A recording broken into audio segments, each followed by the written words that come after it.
The playoff matchup is officially set. It will be Cubs Padres, but some question marks for the Cubs rotation. Also, where are they going to play it?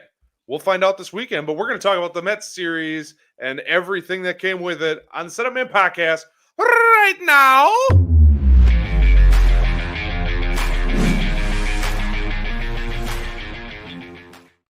Another episode where I feel like I'm starting with fake enthusiasm. This team, man. I'm Alex, along with Setup Man Ty. This is the Setup Man podcast. If you haven't already, make sure to hit that subscribe button. Comment below. Let us know your thoughts. We got a fun game coming up that I cannot wait to explain to you because you're going to participate in the audience. And make sure to like this video. If you're listening on audio, do us a favor. Follow us and subscribe there and leave us a 5-star review. Let's keep building this Setup Man community. On today's show, Cubs Mets recap, then a very fun and what should be therapeutic game that Ty and I are going to play that we want you to play at home with us. We'll get to that in a little bit. And then I can't believe I'm saying this, final series of the 2025 regular season coming up this weekend. But Ty, we have to talk Cubs Mets. I don't know what to think, so clear out. Ball's yours. What did you think of this series? Because I'm confused, man. I've never been more confused. Yeah. This is the epitome of this Cubs season.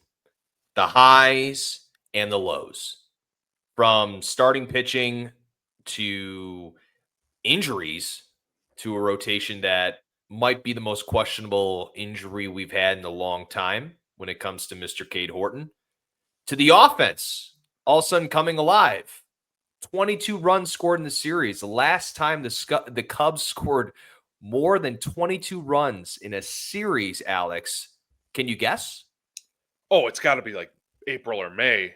It's been a minute. It's actually July 4th weekend against the opponent we'll be facing this upcoming weekend against the Cardinals. So you would think that you'd walk out there and win a series when you score 22 runs. But again, back to my point, this team, it confuses me. It drives me insane. We're going to do a segment later on in our B block when we talk about, can we be honest? I'll be honest right now. What the hell is this ball club? Don't know, man.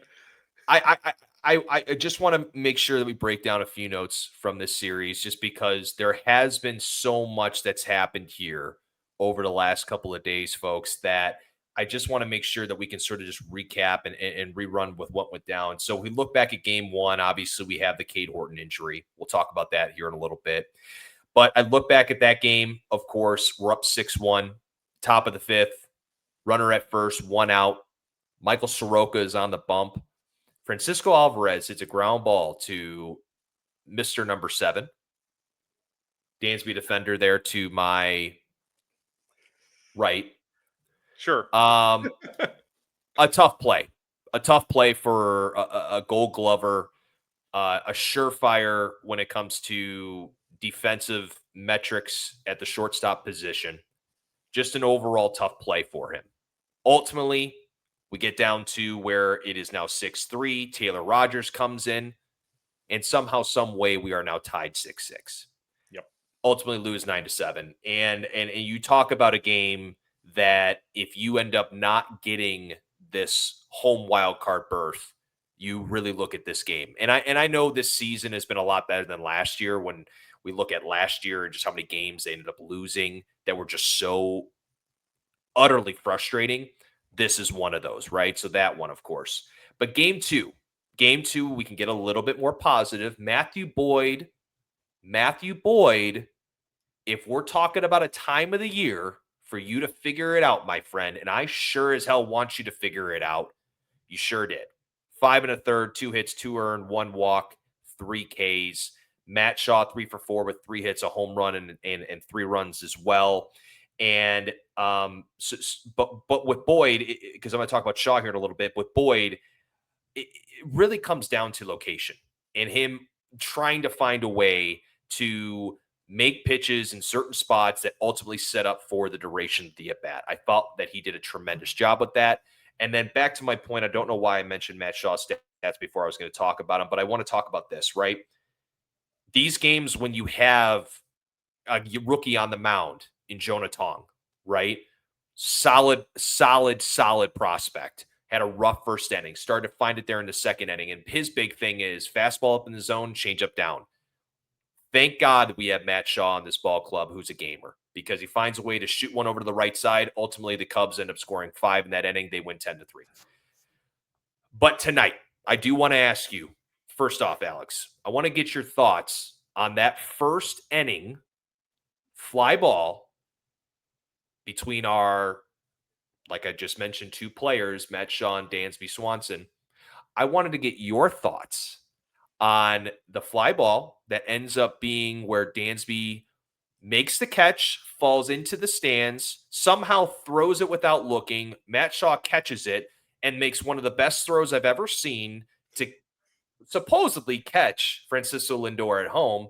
Ultimately is called a dead ball. Both runners from second and third advance. It's now 1-0, then it's 2-0, right? So what are your thoughts on just that play in general? Just because we know the ruling now, but I know you were frustrated about that as well.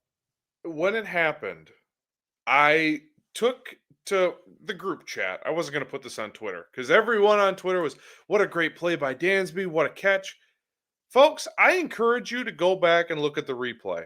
Yes, credit to Dansby. He had to concentrate because he was falling backwards. Would you like to know why he was falling backwards?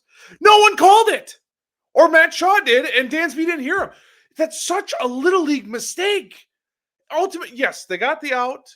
Dansby falls in the stands. Whatever. The rule is the rule. If you remember Anthony Rizzo on his tarp catch, on his ledge catch, he fell into the stands. And specifically, the tarp catch, he fell into the stands, threw the ball back in. But I remember there was a guy on first. He got second base on that because Rizzo fell into the stands. That's the rule. And I don't know what a catch is in football. I know what a catch is in baseball. He caught it, but he hit the ground, quote unquote, out of bounds. But he caught it. So, okay, batter's out, fell into the stands, he gets a base. But that's an avoidable mistake. Again, great job by Dansby to concentrate, look it in. Great. Props to him. But Shaw's waving him off, and there's just a miscommunication there. That is Little League. Somewhere my father who was my Little League coach, is freaking out because if we didn't yell for the ball in Little League, we had to run a lap. And I just got flashbacks and PTSD to running laps because it's just little stuff like that, man, is why this team is confusing. They are an enigma. I don't know what to make of them. You said it best. Like the offense this series, really, really good. Like, oh, hey, I remember these guys. The pitching, on the other hand, woof. Shota Imanaga, ay vey. 5 2/3, 9 hits, 8 runs. Not real sure why they kept him out there. They went and did a mound visit. They sent out Hadavi, and I was like, oh, okay, they need to get someone loose. They got to pull him. He doesn't have it tonight. Nah, leave him in. 2-run double. All right, now he's giving up 8. Well, okay, now we'll take him out. Just like, what are we doing? He gives up 2 more homers. Like, I'm officially concerned. I don't know. They can't just seem to click altogether. It's, oh, the offense is really good, but the pitching's bad. Oh, the pitching's been awesome, but the offense is dead. The playoffs are less than a week now. If you can't figure it out by now, when are you going to figure it out? I don't know if you can. I understand your side of it, right? Shaw is backing up at that play in reference to, at least when I was growing up, and what I find a lot of major leaguers to do is that the shortstop has control over third baseman. But I will give you the benefit of the doubt as well, just because it's also one of those things where, we talk about this team, and I mentioned this to you before we got on this call, so this is something we talked about prior, but I think it's a good point, is that you have gold glovers in multiple positions across the entire field for the Cubs. And so when you have your star shortstop from a defensive standpoint, sorry, Dansby defender, star shortstop from the defensive side is, what does that mean? Maybe I'll let it go. It's fine. Is calling you off and you're a rookie. Like, you're just going to get the hell out of the way. But yeah, I mean, look, Shota was awful, and we're going to talk about it here in the B block, but it's unacceptable. It really is. The way he has pitched his last 5 starts has been awful. We'll talk about it here in the B block as to how maybe he might compare in reference to some other arms that are available out of the pen. But I mean, this is just getting out of hand when it comes to the starting rotation side of things, just because now, of course, the news about Cade Horton, now we have to rely heavily on Matthew Boyd, because if we're looking at it right now, okay, so 5-day starts. Matthew Boyd, his 5th day would be Monday. So obviously they would move that to Tuesday. So we could probably assume that he's going to start on Tuesday now. And then Shota Imanaga's 5th day would be on Tuesday. They probably move that back to Wednesday. And then after that, it's sort of a shot in the dark because, again, this all depends on what Cade does. So I think you want to probably give a update on him. Yeah, let's. So if you don't know, Cade Horton left Tuesday's start with some back issues, back tightness. It was reported afterwards he's dealing with a cough, a little bit of a cold, so he was coughing. Couple two tree cigars on a couple two tree. Hey, that's it. Can I just say, it took them 5 games or 5 days, or no, 5 games. They lost 5 in a row, correct? 4 in a row. Regardless, they were hungover for like 5 days. What a party that must have been just to get into the dance. You didn't win the division. Sorry, maybe I'm salty. You didn't win the division, but yet you guys got so blasted because you were so excited. Look, we're excited too, but come on. You're puffing cigars and now whatever. I'm not. Cade's a grown ass man. We're trying to make a joke out of this, folks, because it is just this season that the fact is that our NL Rookie of the Year and basically second half MVP coughed too hard and possibly might have to like be sidelined for a portion of the playoffs, depending on how he feels tomorrow. And the fact is that we also had a doctor say that he has concerns about his rib cage area, but then now they're going to get a second opinion because they think that they can figure out a way to make this work. I mean, you're talking about storyline after storyline after storyline. And then we also have another one, Alex. Mr. Tucker is just he was hitting on the field today and is projected now to DH tomorrow. Yeah. After we didn't hear anything for like weeks. But back to the what thing, is going on? I'm not sure. So I'll just quickly mention. I tell you what, man. I tell you what. If I was running this organization, man, we wouldn't be doing this stuff. We wouldn't be doing this stuff, man. Kyle Tucker would have been playing last week. I tell you what, man. I tell you what. I'm really concerned. I'm really concerned. I'll tell you what, man. I'm starting to get real concerned about these playoffs, man. I tell you what, man. Let us know in the comments who you think that impression is of. Also, anyway, let us know in the comments just your thoughts on the overall season. Back to you, John. So to put a bow on the Cade Horton thing, because you could tell we're both worked up tonight. So he had an MRI on his back, as Ty alluded to. They looked it over. There's some questions about his ribs. It's not so much his back. It's his rib cage per multiple reports. He's got a bowl of sausage stuck in his artery. It's infecting his entire body. I'm never going to get through this report. Anyway, he's with the team. He's not being shut down. He's going to throw a bullpen tomorrow, it seems, and they're going to go from there. So they're leaving the door open for him to pitch next week, but it's a giant question mark. And let's be honest, we all know how this Cubs team handles injuries. We're not going to talk about that, though. We're not going to talk about how we have to, Ty, though. It's part of it. Well, then I'll tell you that I don't really know what the hell is going to happen with this kid when it comes to Tuesday. So I'm going to call my shot Babe Ruth style right now.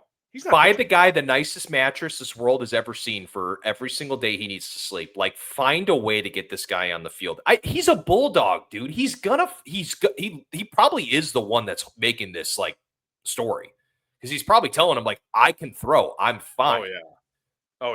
I probably half our team right now has like, soft tissue injuries that they're playing through. Like, it's not like these guys just don't necessarily want to go out there and compete and fight like hell, but like, you sit there and you go, I mean, how you can't make this up.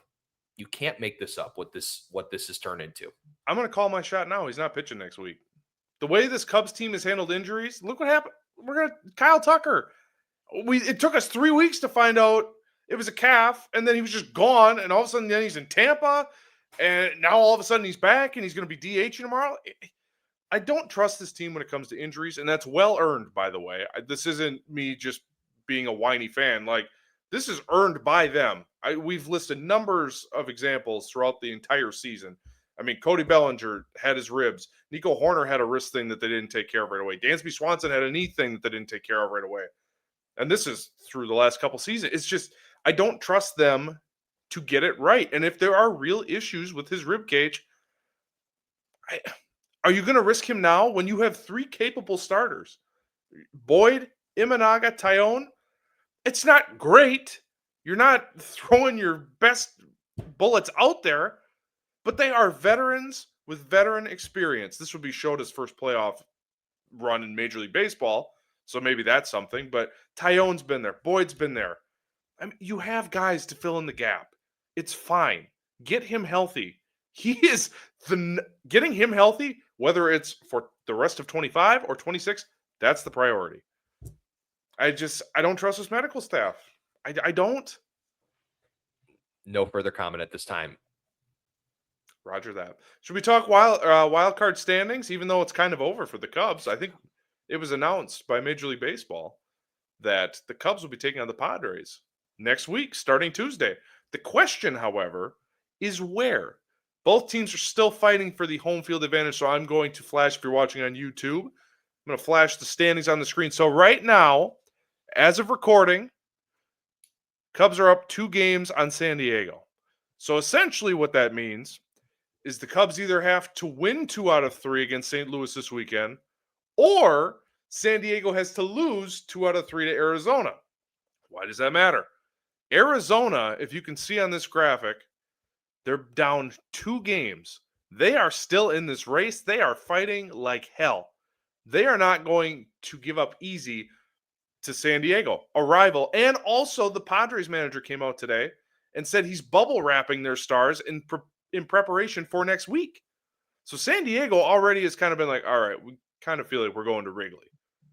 So just something to keep an eye on.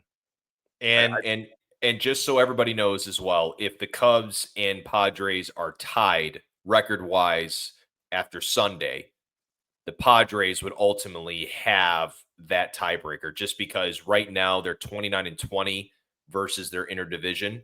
Okay, so they're going to play the D-backs. That means they're going to win 2 out of 3 if that were to happen. The Cubs are 27-22 against their division. They're obviously playing the Cardinals. If they were to lose, obviously 2 out of 3, ultimately they would have a worse record or less winning percentage than the Padres. So, yeah. I mean, look, too. I mean, I get why the Padres are doing what they're doing just because of their history and their ability to just be really dynamic in the playoffs. I know they haven't necessarily, had the chance to make the World Series and all that, but this is a dynamic ball club and they can play. So I'm just a little shocked to hear that they don't want to try to get home field advantage, but they may just be looking at that Cardinals series and saying there's the Cardinals, the Cubs series against the Cardinals and just saying, I just don't see how the Cubs lose 2 out of 3. But again, we're going to talk about that here in a little bit and how they possibly could. So if I agree with you, I don't really know why San Diego isn't trying harder to get the 1 seed. I don't know why they're bubble wrapping their guys now. Because maybe guys smoked too many cigars and maybe their coughing is just a little aggressive. Maybe. Something to consider at this time, John. Petco in October is outrageous. Electric. Those, I mean, what the line I've been using all week, more electric than a toaster in the bathtub. That place goes bananas. So it's weird that they wouldn't want that on their side, but hey, that's fine. We'll take it. No problem. All right. Before we move on to our brand new game that I cannot wait to debut here, we want to remind you to comment on every one of our videos so you can become a part of the Setup Man Bullpen. Bullpen members get their comments read on our show. Today's call to the pen. Oh boy. Remo Man 2.0. I think I nailed that. If not, I apologize. I was watching Shota and said to myself, please no first inning home run. And then, although he gave up 8 today, so he gave up 8 runs, 2 homers. Yeah, and Actually, you know what? That is a great transition. God. You all right today, Ty? No. Oh my gosh. Uh, No. No, I'm no, I, not. I appreciate it because I'm all worked up because this team, man. I'm Anyway, emotional okay, about this ball club. Yeah. let's debut our brand new game. You know what's not done a lot in really media circles? There's not a lot of honesty these days. There's a lot of deception. There's a lot of just hot takes for the sake of hot takes. Not here. And we want you at home to participate. So Ty and I just have a couple thoughts and takes we need to get off our chests that no one in the media is saying. Not that you've heard, at least not yet. So we want you at home to play along. So this is how the game works. We start each one of our sentences, ideas with, "Can I be honest?" And then we will give an opinion that may not be popular, but it's something that no one's saying out loud, but we're all kind of thinking, that kind of idea. So I will go first. Speaking of Shota Imanaga, Ty, can I be honest? I'm pretty worried about Shota Imanaga starting a playoff game. He really seems to need the wind on his side to be effective, especially if we're at Wrigley Field. He's got a lot of problems with home runs. Since August 5th, he's allowed 13 home runs. That's a lot. His ERA is 3.54. Not terrible. But here's a stat. If I had to tell you, since August 5th, per baseball reference, how many fly balls he's given up versus how many ground balls he's given up, I mean, do you have a guess before I give you the numbers? I'm going to say it's probably 75-25 percentage wise. Close, I think. I'm not a mathematician. He's given up 102 fly balls compared to only 48 ground balls. That seems like an astronomical number. And the Cubs used to win all of his starts. They're 3-6 record wise since August 5th when he starts. There's just a lot of bad mojo around Shota Imanaga. So honestly, Ty, I'm a little worried about Shota Imanaga starting a playoff game. So here's what sucks about this game is that when I have no idea what you're going to say and I know what I'm going to say, and then you say what I'm going to say. But I'm going to take it a step further. Oh, right? Oh, also okay. twinsies. Cubs haven't announced their probable starter for tomorrow. Okay. Okay, I'm with you. Okay. Okay. Last 5 starts for Shota, 27 2/3, 30 hits, 20 earned runs, 10 home runs, 4 walks to 22 Ks. That's fine on the walk to K ratio. But the score is what matters. Why did I say that there is nobody projected to start tomorrow for the Cubs? And maybe that has been released during this podcast, and that will probably ruin my point, but I don't care. I can look it up quick.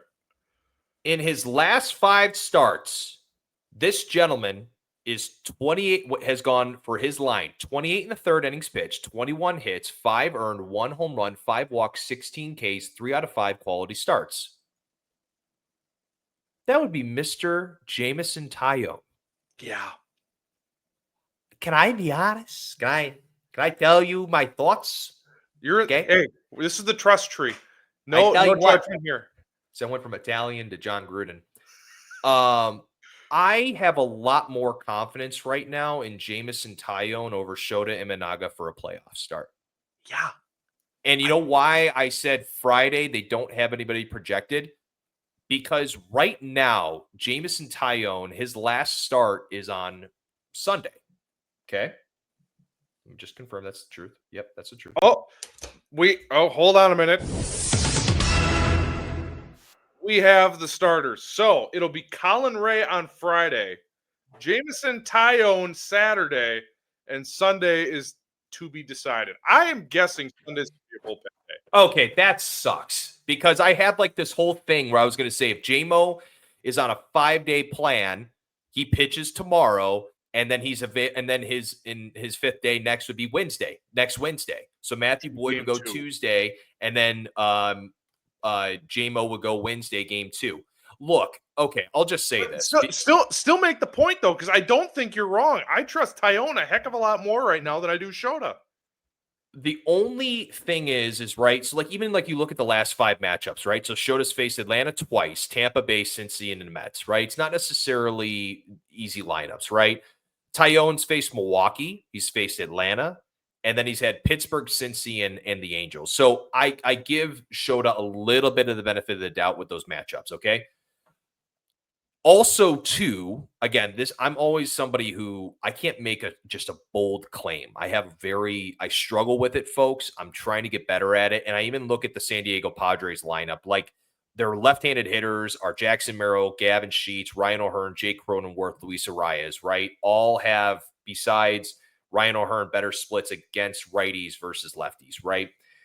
I'm at this point with Shota where this was a playoff start tonight. This was. Yeah. And he was not effective at all. At all. And he hasn't looked great. He hasn't. So, yeah, I get it. Now, with the probables announced, Shota will probably start next Wednesday, or lo and behold, Cade Horton is back. Maybe Cade gets game 1, Boyd gets game 2. Maybe that's what they're hoping. I just got to be honest, man, and say, like, if Shota Imanaga is starting game 2 on Wednesday, I'm going to be really concerned, just because then it's all on either JMO or Cade Horton, because probably at this point, Cade Horton is not going to start game 1. I mean, unless a miracle happens, it's probably going to be Boyd. And throwing Shota in game 2 and potentially being down 0-1 is like, I mean, I'm terrified, man. And so Yeah. this is a great game, by the way. I just want to give Alex a lot of credit, because he texted us today being like, would this be something you guys want to play? Because it is at this point where you have to ask the deep, dark questions and say, like, Shota is one of the most lovable Cubs that we've had in recent memories, right? Since the 2016 Cubs, he's probably one of the more lovable Cubs that we've had. Okay.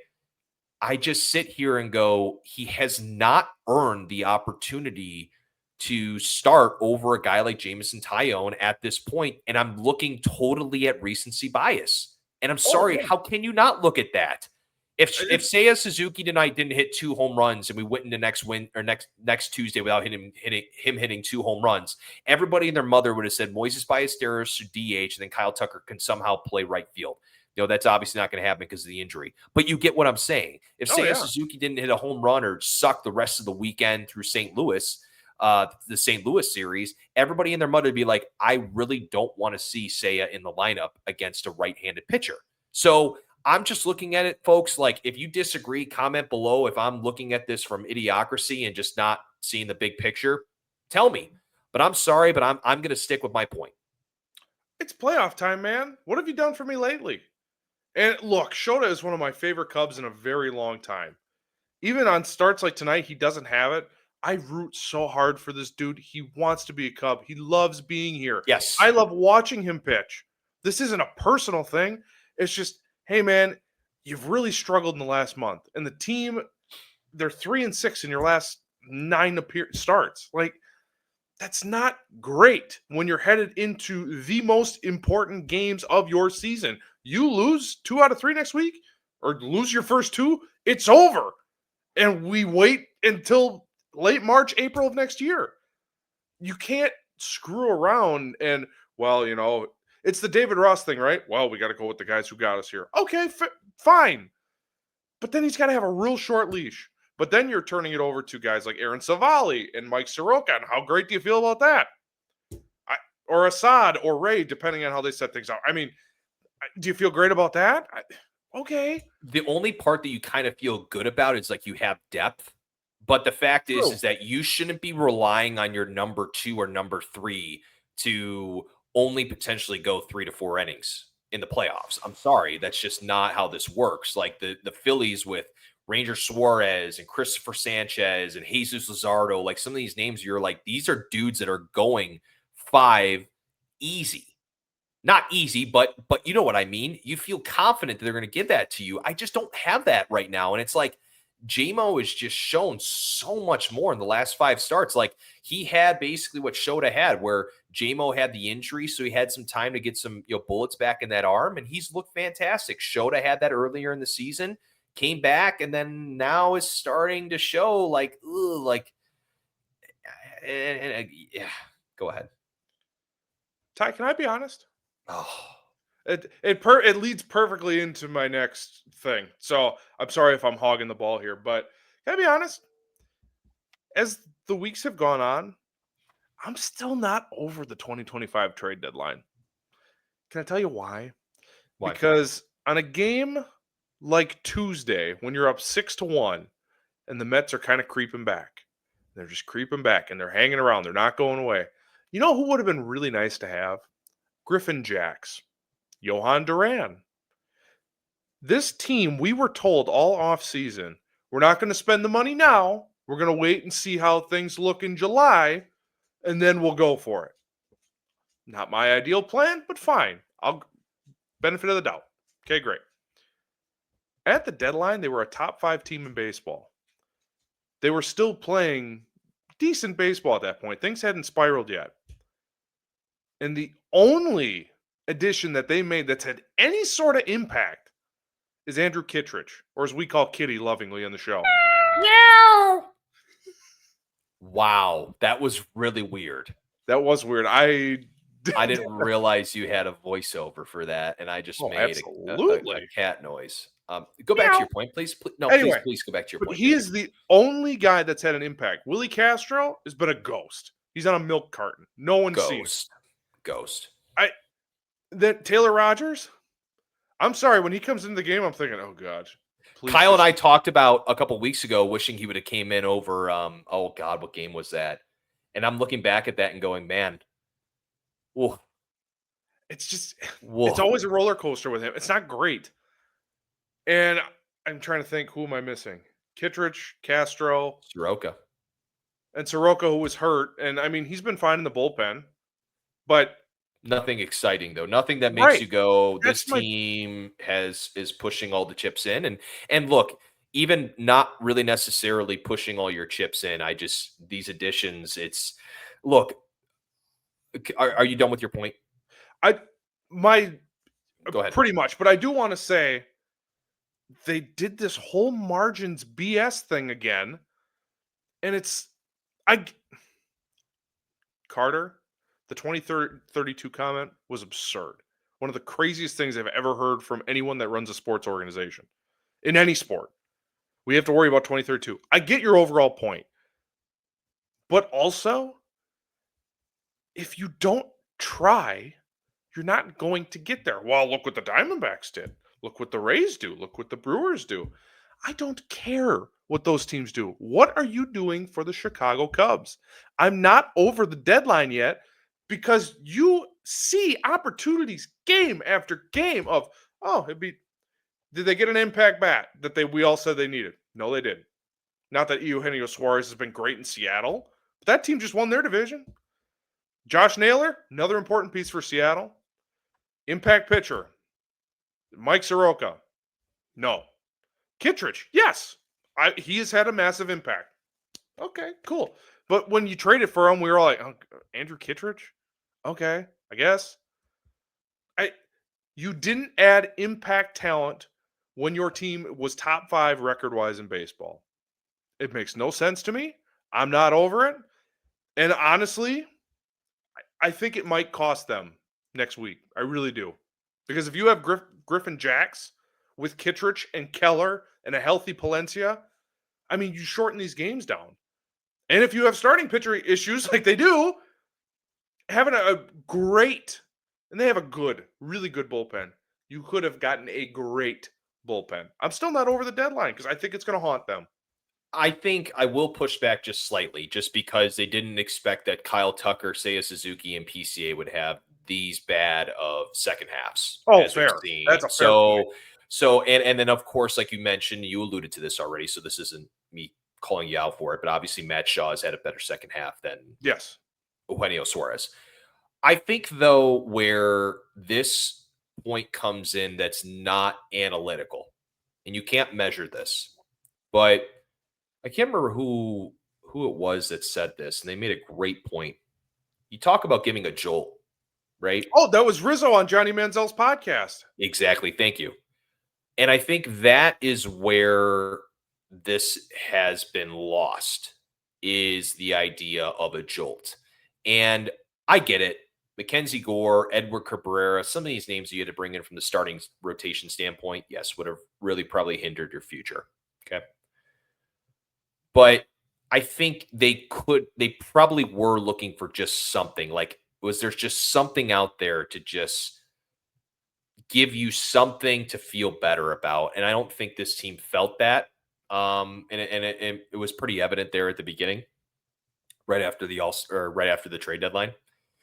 So I think that is probably what you were looking for. And I think that's what the Cubs players were looking for. And I think Cubs players would probably say that if they weren't under contract with the Cubs or were retired. I'm really interested to hear that one day from the perspective of some of these players that have their podcast and talk about things that are really interesting to hear. So I agree with you. At the same time, right, there's some things that were unpredictable. I think that the closer point where you're talking about getting a big ass name like Duran, or like you mentioned, like Griffin Jacks, or, well, thank God they didn't get Helsley. But, Yeah. there's all these factors, of course, that, go into play. Where do these guys match up with the style of the Cubs and what they want to do? And Zombro obviously has done a wonderful job with some of the names that they brought in, like Brad Keller and Caleb Fieldbar. So that side of it too is just, you look at it and go, well, there wasn't that big name that got brought in. And again, maybe they talked to all the players and they said, what do you guys need? What do you guys think we need? And I don't know, man. It's a really hard thing to talk about. And I think that, just because I can go long-winded on some of these answers, I'd like to be honest about one more thing. Sure. I have no idea what the hell this team is going to do in the playoffs. I'm right there with you. I'm just, that's where I'm at. I mean, it's just, I'd love to sit here and throw out, can I be honest? I'd move this guy in the lineup, or can I be honest? I'd move this guy in this position, the rotation, or this pen, like I talked about with JMO. I sit there and go, what the hell is the win going to do at Wrigley? Okay, so there's that. Okay, what are the matchups? Okay, there's that. Then there's this, and then there's all. I really truly can't explain this enough, folks. This team either could go to the World Series, or this team could lose both games on Tuesday and Wednesday of next week. I'm serious.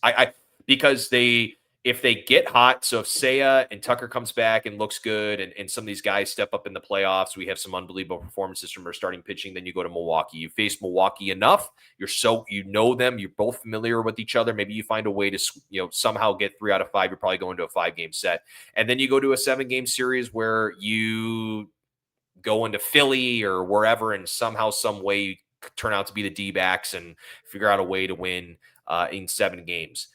I don't know what to make of this team. And that part sucks, because if this was obviously one of the better years, in the past, where you went, man, this team just has thump in the lineup. Their starting rotation 1 through 4, even 5 is loaded. Bullpen is just absolutely stacked at the back half. It's shut down from that 7th inning on.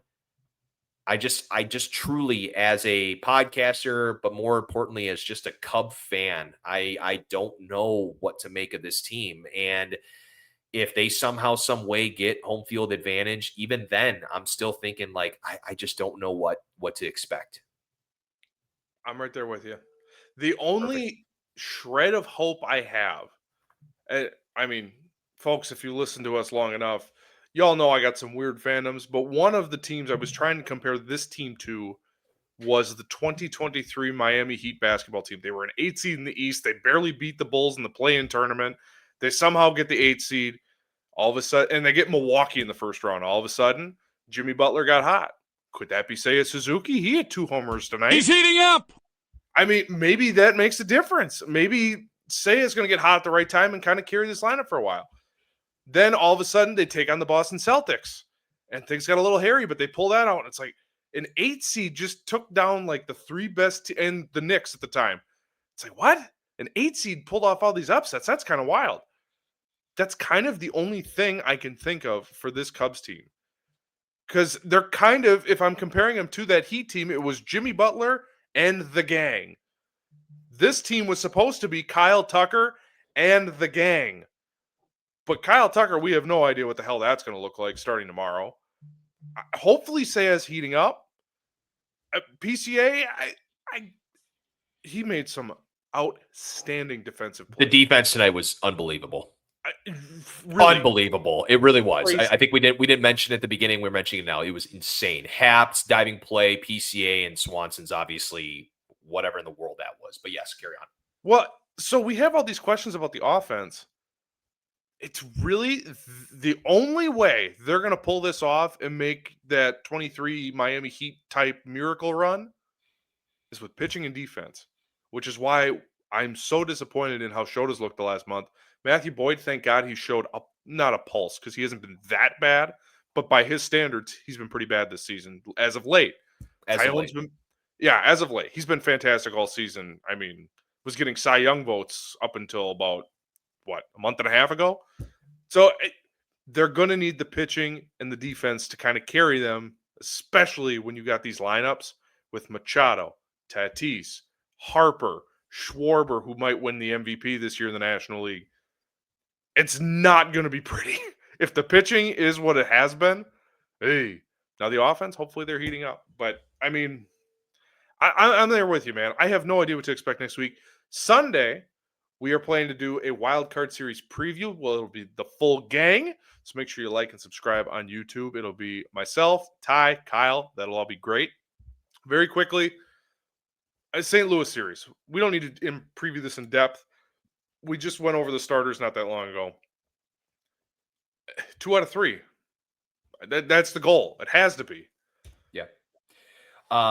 Yes. And so just so everybody knows, the projected starters, Miles Michaelis tomorrow, which you want to talk about, you going back to that July 4th game against him. Like, this is just, you want to set the tone for the weekend, get it over with, like, finish him off immediately, get to Michaelis early, make him work. This Cardinals team is dead in the water. I mean, they could care less. It's also scary because they could care less. But Saturday looks like Liberatore and the McGreevy on Sunday. So just from that standpoint, folks, like if you're looking at Colin Ray, JMO, and then probably a bullpen game on Sunday, hopefully by then they've clinched. I mean, 2 out of 3 is that you win the first 2 games. I do not want to go into Sunday with the hope of getting Wrigley still and the fear of potentially going to San Diego. That would be the worst situation for this ball club. Oh, yeah. St. Louis, though, just really quick. So Wilson Contreras and Mason Wynn are both out. Both are on the IL. Mason Wynn, I think he's done for the season. Well, both players are done for the season, but Mason Wynn had a meniscus tear. So, as just a person, I'm wishing him a speedy recovery. But then Wilson Contreras is still out as well. Looking at their lineup. So I quickly took a look beforehand of just the OPS here in September. Now, a guy that of course is always a threat to do something in the game is Brendan Donovan. He has a 1,059 OPS in the month of September. And then Ivan Herrera has a 1,051 OPS. And then Alec Burleson has a 960 OPS. Those are the 3 guys in the lineup right now that, at the end of the day, if you're going to give up home runs, make sure they're solo home runs or make sure they're the only threat in that lineup, because basically from then on in the month of September, I mean, the highest OPS besides those guys with legitimate amount of at-bats is Thomas Sagazy at 685, Nolan Arenado at 653, Lars Nootbaar at 549, Pedro Pajes at 553, and then Jordan Walker and Victor Scott below 470 OPS as well.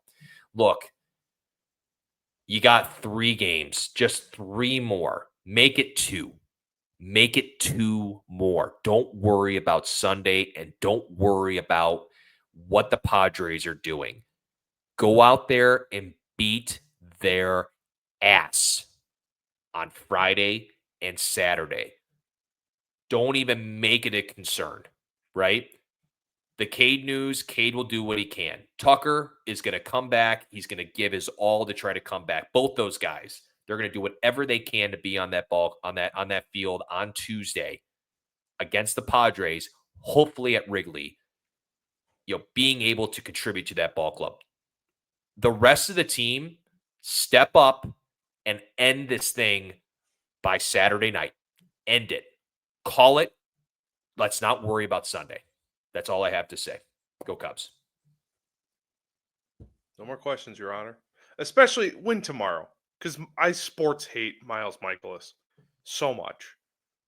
Just beat his ass, please. Thank you. Thank you for coming to my TED Talk. That's going to do it for us here on the Setup Man podcast. Went a little long today, but I'm glad we did because there was a lot of stuff we have to discuss. Plus, that was a good episode. Yeah. I thought so as well. Let us know what you think in the comments. And also, please play along. I cannot wait to hear some of your Can I Be Honest takes in the comments. So comment below. Let us know. On your way out, hit that subscribe button. Hit that little bell so anytime we do anything, you get alerted. As of right now, the playoff plan. Sunday, wild card preview with the full bullpen. Tuesday, Wednesday, Thursday if necessary. We'll be live right after the game. They still have not announced times. My guess is we get the number 2 spot. I don't think we're going to get the noon game. So I'm thinking 3 o'clock game, maybe? I don't know. They haven't announced it. But regardless, we will be here afterwards to talk with you guys live, which we're looking forward to. So make sure you tune in for that. Audio-only members, please do us a favor. Hit that like and subscribe, or I guess follow button. I'm not sure how Spotify does it. I'm an Apple Music guy myself. But anyway, follow us there. 5-star review, please, and thank you. Let's continue to build this community as we head into the playoffs. For Ty, I'm Alex. That's going to do it for us. We will see you Sunday night. Oh, boy. Strap in, folks. Hold on to your Ice butts. up. Ice up. Ice up. It's going to be a crazy couple days. Go Cubs. We'll see you Sunday.